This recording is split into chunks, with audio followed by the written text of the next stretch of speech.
नमस्कार, मैं वैभव आपका अपने चैनल निबंध 9 में स्वागत करता हूं। ये चैनल मैंने +1, +2 और 10th क्लास के मैथ्स के सब्जेक्ट को ध्यान में रखकर सारे लेक्चर्स को डिज़ाइन किया है और इस सारे लेक्चर्स में जहां तक आप देखेंगे, फॉलो करेंगे, आप देखेंगे कि मैंने वो हर कंसेप्ट और हर क्वेश्चंस को कवर करने की पूरी कोशिश की है जो एग्जाम में आ सकते हैं, बोर्ड एग्जाम में आ सकते हैं या 11th क्लास के अपने रेगुलर एनुअल एग्जाम्स में आते हैं। तो अगर आपको मेरा काम पसंद आए तो आप प्लीज इसे लाइक कीजिए, शेयर कीजिए, क्योंकि ऐसे बहुत सारे स्टूडेंट्स हैं जिन तक क्वालिटी एजुकेशन पहुंचनी बहुत जरूरी है, जिन तक ये क्वालिटी एजुकेशन नहीं पहुंच पा रही। तो अपने फ्रेंड्स को ये शेयर कीजिए और अगर आप ये वीडियो अपना पहला वीडियो देख रहे हैं मेरा, तो प्लीज आप इसे सब्सक्राइब करके मेरे सारे लेक्चर देख सकते हैं। हमारा मोटो ही है क्वालिटी एजुकेशन, सबका अधिकार। तो चलिए हम आज का लेक्चर शुरू करते हैं। तो स्टूडेंट्स, क्योंकि हम ट्रिग्नोमेट्रिक फंक्शंस के ग्राफ्स कर चुके हैं, अलग अलग क्वाड्रेंट्स में उनके जो साइंस हैं कि वो पॉजिटिव हैं कि नेगेटिव हैं, ये भी कर चुके हैं। तो अब हम तुम्हारी एक्सरसाइज 3.2 जो है बुक की, उसमें जो क्वेश्चन है वो हम लेते हैं और यही क्वेश्चंस तुमने दोबारा अपने आप ट्राई करने हैं। तो क्वेश्चन नंबर 1 मैं लिख रहा हूँ। ये है हमारा question, find the values of other 5 trigonometric functions cos x equal to -1/2। First part है इसका, x lies in third quadrant.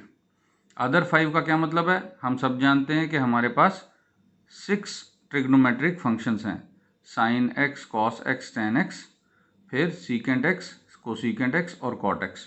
तो हमें एक ट्रिग्नोमेट्रिक रेशो या एक ट्रिग्नोमेट्रिक फंक्शन की वैल्यू बता दी गई है और ये भी बता दिया गया है कि ये एंगल जो है वो किस क्वाड्रेंट में है। तो हमें अदर 5 फाइंड आउट करने हैं। ये किस तरह करेंगे ये ध्यान से देखना। हम सॉल्यूशन स्टार्ट करते हैं। हम सबसे पहले लिखेंगे given cos x equal to -1/2 comma x lies in third quadrant. अब थर्ड क्वाड्रेंट के अंदर है x, इसी वजह से cos नेगेटिव है। ऑब्वियसली हम सब जानते हैं अब कि थर्ड क्वाड्रेंट में जो हमारा cos की वैल्यू आती है वो नेगेटिव आती है। तो अदर 5 कैसे पता लगाए जाएं? बिल्कुल उसी तरह जैसे 10th क्लास में तुम टी रेशोज की वैल्यू पता लगाते थे। कैसे? देखो, यहाँ पे हमें एक वो पुराना फॉर्मूला याद आएगा, देखना। तुमने लिखना है हेयर cos x जो हमें दिया हुआ है उसी को लिखना है, cos x equal to -1/2 is equal to. देखो, अब मैं तुम्हें थोड़ा सा पुराना फॉर्मूला याद कराता हूँ। ये पंडित बद्री प्रसाद वाला याद आ गया ना? पंडित बद्री प्रसाद हर हर बोले सोना चांदी तोले। तो इसमें साइन x जो है वो p/h है, cos x b/h है, tan x p/b है। और अगर इसका रेसिप्रोकल ले लो तो कोसिकेंट जो है वो h/p हो जाएगा, सीकेंट h/b हो जाएगा और कॉट जो है वो b/p हो जाएगा। तो जो cos की वैल्यू होती है वो इनमें से क्या होती है? b/h। तो मैंने लिख लिया b/h। इसको करने का मैं इजी तरीका बता रहा हूँ। देखो, हम वो k से मल्टीप्लाई करते थे वो मैं बता सकता हूँ, लेकिन उससे थोड़ी कॉम्प्लिकेशन बढ़ती ही है, आसान नहीं होता क्वेश्चन, जबकि आंसर करेक्ट ही निकलेगा इस मेथड से भी। देखो, cos जो है वो -1/2 आ गया, वो दिया हुआ है, सॉरी। और जो b/h है वो हम जानते हैं कि cos की वैल्यू कैसे निकलती है, जब हम बेस और हाइपोटेन्यूज का रेशियो लेते हैं, डिनोमिनेटर में हाइपोटेन्यूज होता है। तो यहाँ से हम इजीली क्या कह सकते हैं कि b जो है वो 1 है और h जो है वो 2 है और तीसरी साइड p वो हम नहीं जानते। ये माइनस क्यों नहीं लिया मैंने? क्योंकि बेस एक्चुअली, और एच या पी जो भी है, ये तीनों ही ट्राइंगल्स की साइड्स की लेंथ्स हैं और लेंथ कभी नेगेटिव नहीं होती, ठीक है, ये ध्यान रखना है। तो बाय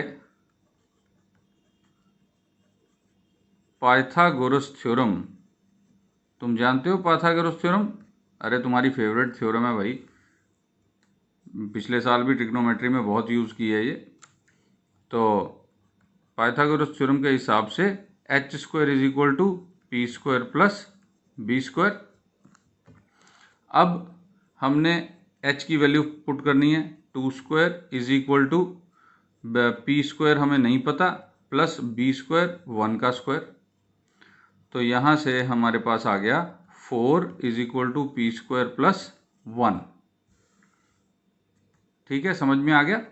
अब पी स्क्वायर की वैल्यू क्या आएगी, हम 1 को उधर भेज देते हैं, 4 माइनस 1 इज इक्वल टू 3। तो p की वैल्यू आ गई √3। ठीक है भाई। तो अब हमने इसको आगे कैसे करना है, आप सब जान गए। देखो, अगर देखो P, H और B तीनों ही तुम्हें मिल जाएं तो किसी भी टी रेशो की वैल्यू निकाल सकते हो। ट्रिग्नोमेट्रिक फंक्शन कह लो चाहे टी रेशो कह लो, फिलहाल तो हम रेशो से ही सॉल्व कर रहे हैं ना क्वेश्चन को, तो ये तो तुम निकाल ही सकते हो। तो हम कर लेते हैं। देखो, अब हम फाइंड आउट करेंगे किसकी वैल्यू, जो कॉस के बाद आता है साइन। तो साइन x इक्वल टू वो जो पंडित बद्री प्रसाद है उस हिसाब से क्या है, देखो मैं फिर यहाँ लिख देता हूँ, पंडित बद्री प्रसाद हर हर बोले सोना चांदी तोले। तो साइन है p अपॉन एच, तो तुमने लिखना है p upon H is equal to, p कितना है √3 अपॉन एच कितना था 2। लेकिन इस बात का याद रखना कि x जो है वो थर्ड क्वाड्रेंट में है, तो थर्ड क्वाड्रेंट में क्या होता है, नेगेटिव आंसर आता है साइन का। ठीक है, ये ध्यान रखना। उसके बाद कॉमा tan x किसके बराबर आएगा, यहाँ देख के p अपॉन b। तो p कितना है √3 और b कितना है 1 अपॉन 1 इज इक्वल टू √3। ये नेगेटिव नहीं होगा क्योंकि x जो है वो थर्ड क्वाड्रेंट में है और थर्ड क्वाड्रेंट में tan की वैल्यू पॉजिटिव ही आती है। तो तुम्हारे पास cos आ गया, cos पहले ही दिया हुआ था, sin और tan पता लगा लिया। तो इसका मतलब क्या हो गया कि हम बाकी 3 टी रेशोज भी आराम से पता लगा सकते हैं। कैसे, देखो कोसिकेंट x कितना होगा, कोसिकेंट x साइन का रेसिप्रोकल होगा ना, -2/√3। फिर सीकेंट x कॉस का उल्टा होगा, कॉस -1/2 है तो -2। और कॉट x कितना होगा, tan का रेसिप्रोकल 1/√3। तो ये क्वेश्चन इस तरह से हो गया सॉल्व। चलो अगला क्वेश्चन देखते हैं, अगले क्वेश्चन की तरफ चलते हैं, मतलब इसी क्वेश्चन का अगला पार्ट। अगले पार्ट में हमें कह रखा है sine x equal to 3/5 comma x lies in second quadrant. Second quadrant में x जो है वो पॉजिटिव होता है, तो इसलिए ये पॉजिटिव वैल्यू है। तो हम कैसे लिखेंगे, हम सॉल्यूशन स्टार्ट करेंगे बिल्कुल उसी तरह, given sine x equal to 3/5 x lies in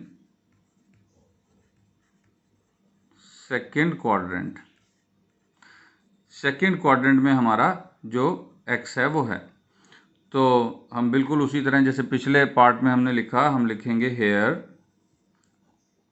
sign x equal to 3/5 और पंडित बद्री प्रसाद के हिसाब से ये होता है कितना, p upon h।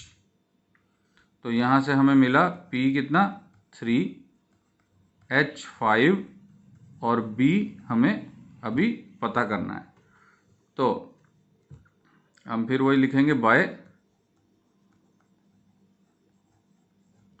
Pythagoras theorem.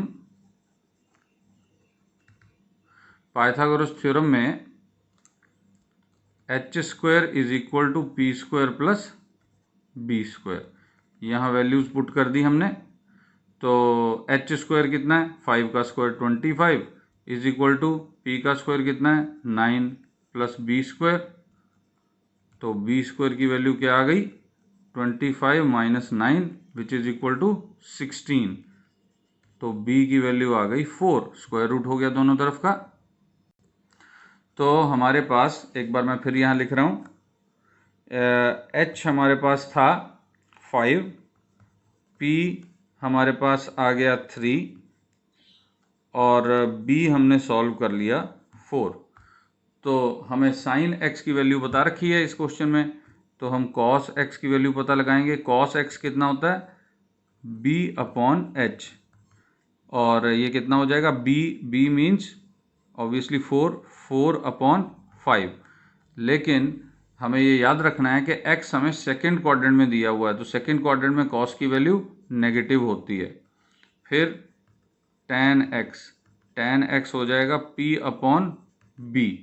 p upon b में हमारे पास p कितना है, 3 और b है 4, तो आएगा 3/4। लेकिन सेकंड क्वाड्रेंट में tan भी नेगेटिव में होता है, तो -3/4। और उसके बाद फिर कोसीकेंट एक्स कितना हो जाएगा, साइन का रेसिप्रोकल, साइन की वैल्यू 3/5 थी, तो ये हो जाएगा 5/3। फिर सीकेंट एक्स, कॉस एक्स का रेसिप्रोकल, ये -4/5 था, तो ये -5/4 हो जाएगा। और कॉट एक्स की वैल्यू -4/3, क्योंकि वो tan का रेसिप्रोकल है। तो इस तरह से स्टूडेंट्स क्वेश्चंस सॉल्व किए जा सकते हैं। और अब अगर मैं तुम्हें एक और पार्ट, सिर्फ मैं पूरा सॉल्व नहीं करूँगा, सिर्फ तुम्हें हिंट दूंगा। हमारे पास है सीकेंट एक्स जो है वो 13/5 के बराबर दिया हुआ है, और x lies in 4th quadrant.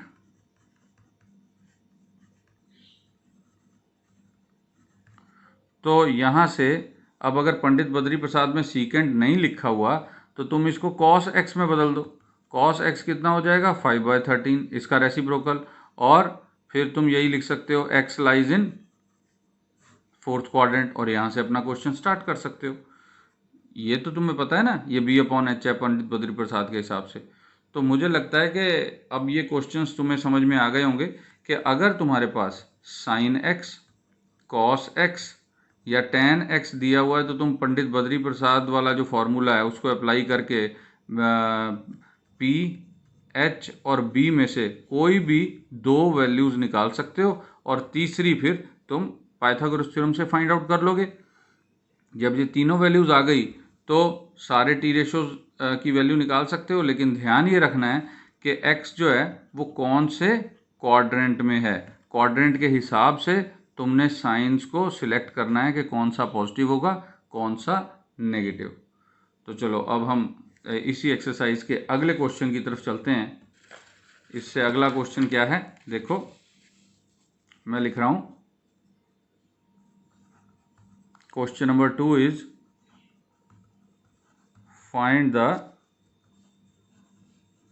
Values of first part sine 765 degree.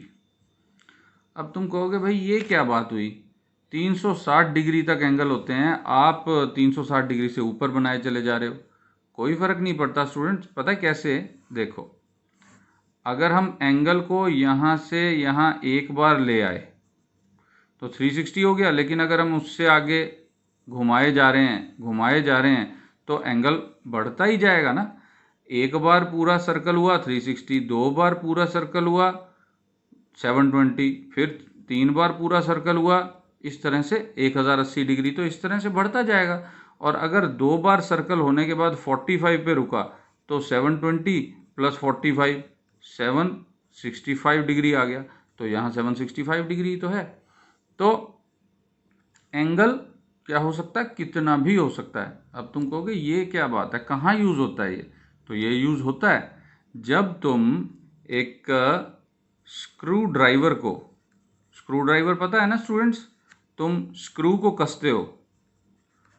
कसते हो तो इस तरह से यूं पकड़ के उसको घुमाते चले जाते हो, घुमाते चले जाते हो, टाइट करते चले जाते हो, तो जब तुम एक रेवोल्यूशन पूरी दे देते हो तो क्या होता है, वो 360 डिग्री घूम गया।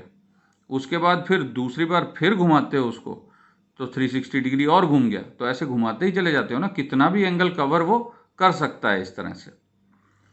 तो अब तुम्हें यहाँ पे एंगल जो है 360 से ऊपर मिल सकते हैं, और तुम्हें जो वैल्यूज़ पता हैं वो हैं 0 डिग्री या 30 डिग्री या 45 डिग्री या 60 डिग्री या 90 डिग्री। तो इन्हीं पांचों एंगल्स की वैल्यूज़ तुम जानते हो।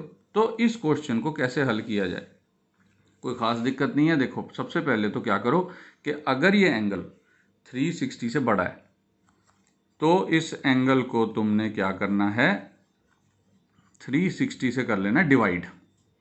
360 से डिवाइड करोगे तो 2 द 720 बचा 45। ठीक है, तो इसका मतलब हम इसको लिख सकते हैं equal to sine of 2 into 360 plus 45 degree. ठीक है, समझ में आ गया। दो बार तो पूरा पूरा एंगल घुमाया और फिर हम 45 पे जाके रुक गए। तो अब 360 डिग्री पूरा घूम गया, यहाँ से लेके यहाँ तक पूरा घूम गया, फिर यहाँ से लेके यहाँ तक पूरा घूम गया, तो यहाँ तक तो फिर 0 डिग्री पे पहुँच गए ना हम। ये 0 डिग्री का चाहे 360 डिग्री कह लो इसको। उसके बाद 45 डिग्री और घूमा, तो एक्चुअली हमारा एंगल यहाँ आके सेट हो गया है 45 डिग्री पे फर्स्ट क्वाड्रेंट में। ये पता लगाना हमारे लिए सबसे ज़्यादा ज़रूरी है। तो 360 को 0 पुट कर सकते हो यहाँ पे, हमने कर दिया, ये रह गया 45 डिग्री। एक बार फिर सुन लो, हमने सबसे पहले क्या किया, एंगल अगर 360 से बड़ा है 765, तो उसको 360 से डिवाइड किया और रिमाइंडर ले लिया। अब हमने वो जो फैक्टर रिमाइंडर थ्योरम है, एल्गोरिथम था, तुमने 10th क्लास में भी पढ़ा है, 9th क्लास में भी पढ़ा है, उस मेथड से हमने क्या किया, 765 को लिखा 2 इंटू 360 प्लस 45। कैसे, देखो ये हमारा कोशेंट है, ये हमारा डिवाइज़र है, तो डिवाइज़र और कोशेंट को मल्टीप्लाई करो और रिमाइंडर उसमें प्लस कर दो, तो ये डिविडेंड बन जाता है। वही मेथड मैं इस्तेमाल कर रहा हूँ। और फिर हमने 360 को पुट कर देना है 0। 360 को 0 क्यों पुट करना है, क्योंकि 360 है ही 0 डिग्री। कितनी बार रेवोल्यूशन खा गया कोई एंगल, उसके लिए हमें कोई ज़रूरत नहीं है जानने की। हम तो ये जानना चाहते हैं कि इस वक्त प्रेजेंट पोजीशन में हमारा एंगल कहाँ पर है, किस क्वाड्रेंट में है। तो उसके लिए हमें 360 को 0 पुट करना पड़ेगा। और अब हम जानते हैं साइन 45 डिग्री कितना होता है, 1/√2। तो ये वैल्यू आ गई। चलो एक और देखते हैं ऐसा ही क्वेश्चन। Cosecant -1410 degree. लो एंगल और बड़ा हो गया भाई, 1410 हो गया। तो माइनस का एंगल है, कोई बात नहीं, माइनस भी सॉल्व हो जाएगा। तो सबसे पहले तो क्या करो, 1410 को 360 से डिवाइड करो। तो 360 को अगर तुम 4 से मल्टीप्लाई करोगे तो 1200। देखें ज़रा, 360 को हमने क्या किया, हमने 4 से मल्टीप्लाई किया तो 0, फिर 24, 2 और 1440 आ गया, जो कि इससे बड़ा है, तो 3 से ही होगा। तो 360 को 3 से मल्टीप्लाई करेंगे तो कितना आएगा, देखें 360 को 3 से मल्टीप्लाई करके देखते हैं। 360 इंटू 3, 0, 18, 10। तो इसका मतलब ये हुआ 1080। तो माइनस कर दिया 0, और ये 3 और ये भी 3 और ये 0, तो 330 आ गया। तो हम इसको लिख सकते हैं कोसीकेंट, सारा एंगल तो माइनस में है इसलिए माइनस बाहर लगाओ, 3 इंटू 360 प्लस 330। ये सारा एंगल नेगेटिव में है ना, तो सारा एंगल नेगेटिव में हमने लिखा। अब 360 को 0 पुट करो, कोसीकेंट -330 डिग्रीज। ठीक है, यहाँ तक तो हम बिल्कुल वैसे ही चल रहे थे। अब देखना यह है कि जब नेगेटिव में आ गया एंगल नेगेटिव में कैसे पता लगाएं हम। नेगेटिव का मतलब होता है इस तरह से, नेगेटिव का मतलब होता है कि हमने ये 0 डिग्री से हम पॉजिटिव एंगल उस तरफ मानते हैं ना, उस तरफ नहीं चले, हम इस तरफ चल पड़े, इस डायरेक्शन में चल पड़े, इसको कहते हैं नेगेटिव एंगल। तो नेगेटिव एंगल कौन से क्वाड्रेंट में रुकेगा उसको पता करने का एक बड़ा अच्छा मेथड है। ये -330 है ना, तो इसको लिखो कोसिकेंट 0 डिग्री -330 डिग्री, ऐसे लिख सकते हैं हम। और फिर हमने क्या करना है, इस 0 को पुट कर देना है 360 -330, तो ये आ गया कोसिकेंट 30। कैसे, देखो ये 330 डिग्री माइनस का है। अगर हम उल्टी तरफ एंगल काउंट करना शुरू करते हैं तो 330 डिग्री कहाँ जाके रुकेगा, ऑब्वियसली नेगेटिव साइड के फोर्थ क्वाड्रेंट यानी फर्स्ट क्वाड्रेंट में। और बाकी कितना बचेगा, -360 कंप्लीट है ना, तो बाकी कितना बचेगा, 30 बचेगा। तो इसको पता करने का एक ही मेथड होता है, जब एंगल 360 से छोटा नंबर दिखाई दे रहा हो लेकिन नेगेटिव हो, तो तुम उसको 360 में से माइनस कर दो। 360 पूरे में से ये माइनस हो गया तो इतना ही रह गया ना, सिर्फ 30 डिग्री, तो वो हमें पता लग गया। तो ये एक्चुअली एंगल इनिशियल लाइन से, ये जो इनिशियल लाइन का मैंने तुम्हें समझाया था कंसेप्ट, इनिशियल लाइन से ये एंगल यहाँ पे 30 डिग्री पे खड़ा हुआ है एक्चुअली। तो अगर तुम्हें कोसिकेंट 30 की वैल्यू नहीं याद, कोई बात नहीं, इसको 1/sin30 लिख लो। अब sin 30 डिग्री तो पता है ना तुमको, sin 30 कितना होता है, 1/2।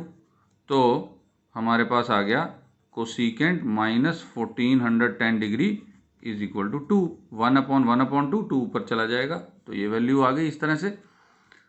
तो इस तरह तुम सॉल्व कर सकते हो।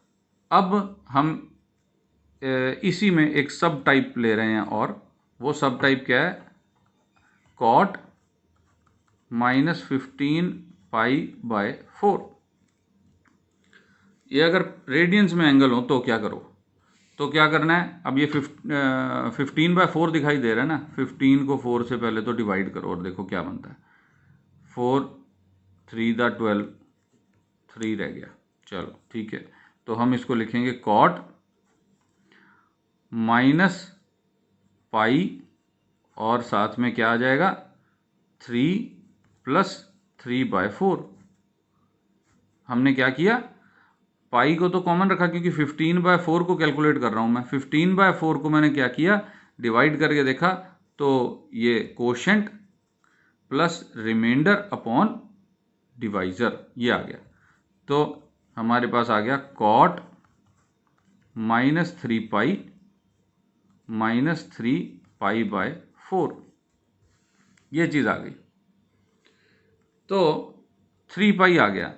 अब किसको हमने 0 कंसिडर कर लेना है, तुमको पता है 360 डिग्री कितने पाई होते हैं, 2π। तो इसमें से 2π हटा दो, 2π हम हटा सकते हैं, तो इसको हम लिख सकते हैं -2π -π -3π/4, ऐसे लिख सकते हैं। तो 2π तो हट गया, कंप्लीट एंगल था, चाहे वो पॉजिटिव साइड चलाओ चाहे नेगेटिव साइड चलाओ। और ये कितना आ गया, इसे सॉल्व किया हमने, तो ये आ गया -7π/4। कैसे, ये 4 LCM आ गया, 4 इधर और 3π, 4π + 3π माइनस का 7π हो जाएगा क्योंकि दोनों माइनस के हैं। अब एंगल तो ये 2π से छोटा है, क्यों, क्योंकि अगर 8π/4 होता तो 2π होता ना, तो ये छोटा है। तो इसको जैसे हम वहाँ पे क्या कर रहे थे, 360 से माइनस कर रहे थे, इसे 2π में से माइनस करेंगे, 7π/4, 0 - 7π/4। तो cot ये कितना आ जाएगा, ये देखो 8π - 7π/4, तो cot π/4, देखो आसान हो गया ना, π/4 मीन्स 45 डिग्री, तो आ गया 1। अब कुछ स्टूडेंट्स को ये मेथड उतनी आसानी से समझ नहीं आता होता कि ये सर, ये तो मेरे को कहते होते हैं स्टूडेंट कि सर ये तो ऊपर से जा रहा है, ये समझ नहीं आ रहा। कोई बात नहीं, मैं उनको भी यही समझाता हूँ जो तुमको समझा रहा हूँ, कि अगर एंगल पाई में है, रेडियंस में है, और तुमको इस तरह से कन्फ्यूजन हो रही है सॉल्व करने में, तो इसको क्या करो, पहले डिग्रीज में कन्वर्ट कर लो। देखें ज़रा करके, 15π/4 × 180/π मैंने क्या किया, कन्वर्ट करना है इसको हमने डिग्रीज में, तो ये 45 आ गया, तो 45 इंटू 15 कितना होगा, 15 5 द 75, 7 एलसीएम, 7 एलसीएम कह रहा हूँ सॉरी, कैरी ओवर, तो 15 4 द 60, 60 प्लस 7 675। तो एक्चुअली इसको तुम लिख सकते हो कॉट माइनस 675 डिग्रीज, और इस तरह से आगे चल सकते हो जैसे हमने पिछले पार्ट्स किए। तो ये समझ में आ गया तो इस तरह कर लो, और अगर ये तुम्हें कंफ्यूज कर रहा है तो तुम इस तरह सॉल्व कर लो, तुम्हारी अपनी मर्जी है, इसको डिग्रीज में कन्वर्ट कर लो। तो स्टूडेंट्स ये तुम्हारी सेकंड एक्सरसाइज थी ट्रिग्नोमेट्रिक फंक्शंस की, जो कि मैंने कंप्लीट की। जो मैंने क्वेश्चंस तुम्हारे लिए छोड़ दिए हैं वो तुम अपने आप सॉल्व करो, प्रैक्टिस करो। आज कोई असाइनमेंट नहीं है, यही क्वेश्चन सॉल्व करने हैं। और अब हम मिलेंगे अगली क्लास में, तब तक बेस्ट ऑफ लक।